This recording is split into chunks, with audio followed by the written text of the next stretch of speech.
Hey kiddo, had a thought I wanted to share with you. I'm driving right now.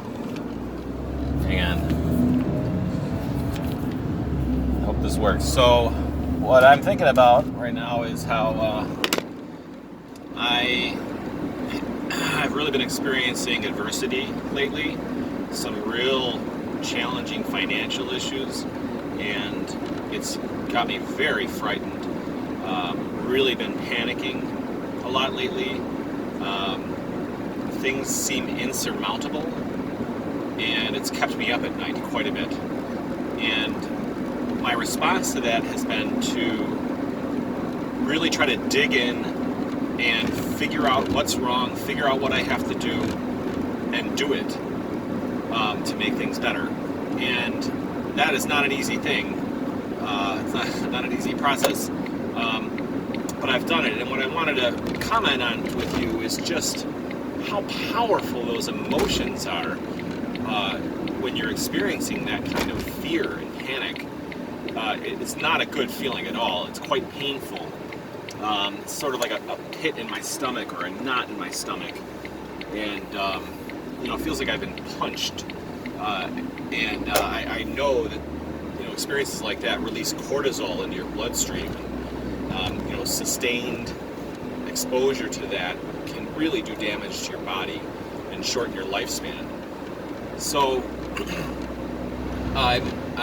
part of my impetus for posting this video is that because of how I've responded to this situation, I feel a little better today. I've sort of been up and down with this, but every time the panic sort of swells up, my response, I've tried to make my response be to really to plan and execute, brainstorm, plan, execute, problem solve, and even get advice from other people where I can, if I can. But it really does improve your mood when you do that. It's remarkable how you see, maybe it's remarkable to me because I've sort of studied this and I'm seeing it firsthand. It's remarkable how you see how your perception of the situation is connected to your feelings, and that can fuel your behavior, which then affects the circumstances, which then affects your feelings, which then fuels your behavior. So from at least from that cognitive behavioral model, it's at least interesting. But the wisdom there, I think, for you is, take what you want from that. But I think that's the effective way to respond to adversity. I know from my understanding of research that when you respond to adversity in that way, there's healthier outcomes. And so I'm pleased with myself that I've been able to muster the strength to do that, and to do it in the face of what seems like insurmountable odds.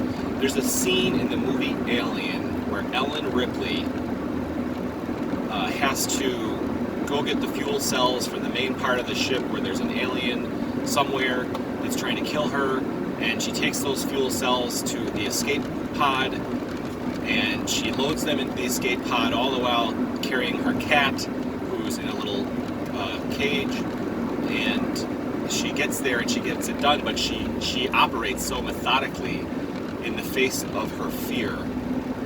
And it's a beautiful example of human resiliency.